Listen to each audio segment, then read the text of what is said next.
কোথাও চলছে ওয়েল্ডিং এর কাজ, কোথাও আবার রঙের। এই চিত্র সাভারের অধিকাংশ ওয়ার্কশপে।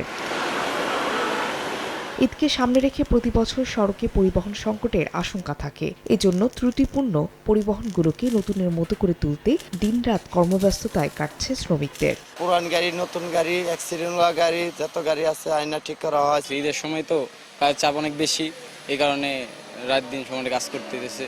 যদিও সাধারণ যাত্রীদের অভিযোগ, ঈদ এলেই মৌসুমি ব্যবসার পসরা সাজিয়ে বসেন এক শ্রেণীর অসাধু পরিবহন ব্যবসায়ীরা। ত্রুটিপূর্ণ লোকাল কিংবা টাউন সার্ভিস বাসগুলোকে কোনো রকমে রংচং মাখিয়ে দূরপাল্লার যানে পরিণত করেন। উন্নত সেবা দেওয়ার নামে অধিক ভাড়া আদায় করে ধরিয়ে দেওয়া হয় টিকিট।